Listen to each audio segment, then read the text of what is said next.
More than 330 foreign nationals and another 76 injured Palestinians have been allowed to leave the Gaza Strip after weeks trapped in the territory. They're the first people to leave the besieged area since the war between Israel and Hamas began. The Rafah crossing is now expected to be open for controlled and time-limited periods, with the UK Foreign Office saying the departure of British nationals from Gaza will take place in stages over the coming days. Elsewhere, the Hamas-run health ministry says 7 of the hostages it took from southern Israel on the 7th of October were killed in Israeli airstrikes on the Jabalia refugee camp in Gaza on Tuesday. And the Israeli army has announced 15 of its soldiers have been killed in Gaza since Tuesday. Joining me live from East Jerusalem is journalist Gareth Browne. Gareth, good afternoon, and thank you very much indeed for joining us. So the Rafah crossing has opened. What are the implications of those people now being allowed to leave Gaza? Well, it hasn't. It hasn't. I mean, it's good if you're a foreign national living in Gaza. It means you can get out. So this is mainly dual citizens, so Palestinian, Europeans, and a handful of foreign aid workers who were there will also be leaving, I understand. But to your average Palestinian, it really doesn't make much difference. The controls at Rafah are still absolutely massive. There's not nearly enough aid, just a handful of trucks coming in every day from Egypt. So, it's open to a very, very small amount of aid.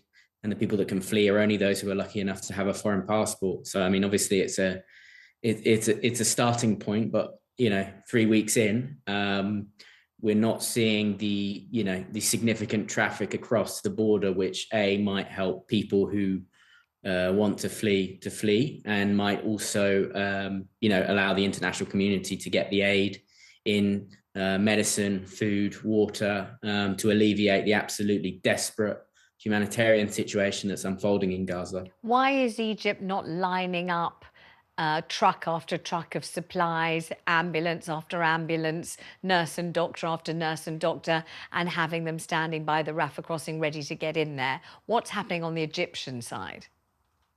It has actually. They've built field hospitals. They've got tons and tons of aid, of food, of water.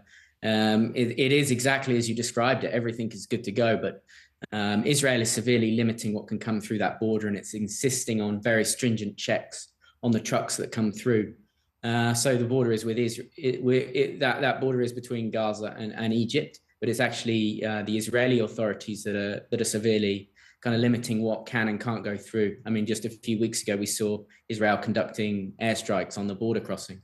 So I think Egypt is ready to step in a humanitarian sense. It doesn't, the Egyptian government have been quite explicit. They're not going to allow a situation wherein 1 or 2 million Palestinians are forced across the border into northern Sinai. But in a humanitarian sense, I think they are ready to go. It's just the kind of negotiations with Israel. That's the issue at the minute. Well, wouldn't a humanitarian sense, though, I mean, if you're going to claim to have a humanitarian sense, wouldn't that necessitate the opening of the Rafah crossing to refugees? Wouldn't it be, if you were truly humanitarian and really wanted to save lives and help people, that in this awful circumstance, you would have to do it that way, by welcoming some refugees?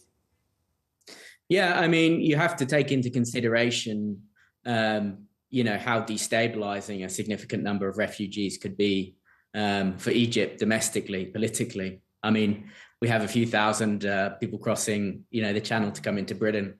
And, look at the kind of issues that causes in our debate and in our political system. I know, but one of the reasons that all this rhetoric and all these speeches about small boats occur and take place, sometimes on the channel that I'm working on right now, is because people will state repeatedly that they don't think that these people are in actual danger of losing their lives or being persecuted or attacked at the destinations that they leave in order to come here in small boats. So they're in France, they're in Calais, they're not going to be, thank goodness, attacked or killed or hurt or maligned in Calais. It's not the same at all. You've just made the comparison and said people make a colossal fuss about migrants arriving in this country, but those that are fleeing literally for their lives, who are, you might say almost literally hammering on the Rafah crossing to say, please let us out for God's sake. It's not quite the same, is it? It's a different scenario.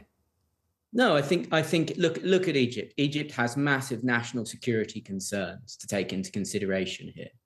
And a massive movement of people from Gaza into northern Sinai could be potentially very destabilizing. This is the Egyptian line, and I think it's not an unfair analysis for the Egyptian government to take. They recognize that this could have massive consequences. This is not just about taking people in, but how is this going to affect Egypt? Egypt's got more than 100 million people.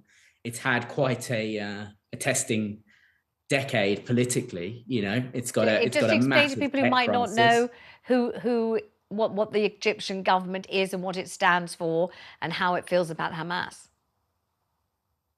Well, they've always, I think it's if we know anything about Egypt at the minute, we know that President Sisi is no friend of the Islamists, and he's always kind of kept Hamas at arm's length. I mean, that's been a crystal clear policy of the Egyptians since Sisi took power. So I think that's quite obvious, but I think this just goes beyond everything, and you just have to look at the public statements from Egypt. This is just. It's not going to happen. And I think something else to consider is that a lot of the Palestinians in Gaza, more than 60% are already refugees, right? And there is a very sincerely held belief among Palestinians, and I think people across the region, that they won't ever be allowed to go back. And this is actually part of a bigger plan to kind of drive more Palestinians out, whether right or wrong. A lot of Palestinians sincerely believe that is the case. And so if they're pushed into Sinai, if they're pushed into Egypt, they'll never be able to return to their homes. So that's why this kind of this idea is such a non-starter for many of them. But when you say, this is part of a bigger plan, when you say this, the catalyst for this is the Hamas massacre of innocent Israelis, including babies and young people and everything else. So this plan, if it's a plan of any kind, is a plan hatched by Hamas, isn't it? Hamas is the catalyst for this. Yeah, I mean, you could make that argument. I think you have to.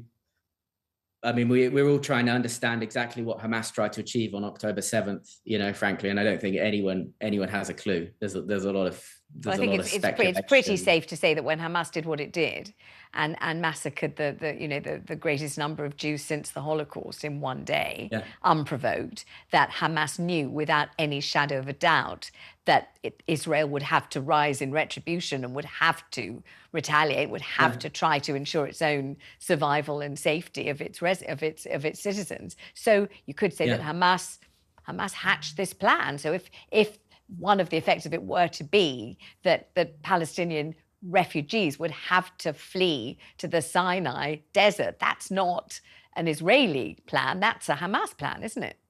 Yeah, I mean, perhaps. I mean, but that is not how it's viewed by many Palestinians. That is not the perception.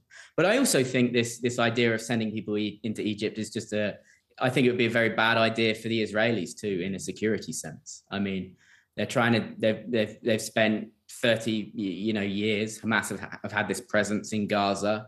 We've had 6 wars, so much civilian loss of life as a result of these wars, and then if you push all of these people into the Sinai, into Egypt, of course there's going to be some residual influence from Hamas there. They're not going to be wiped out. Hamas is not going to disappear if these people are pushed into Egypt. I think it probably makes it a far more difficult security issue for the Israelis to deal with, actually, if they do end up pushing a significant number of people into Egypt. Gareth, let me ask you briefly though, what's it like where you are now? What's life like for you and for the people who live where you live now?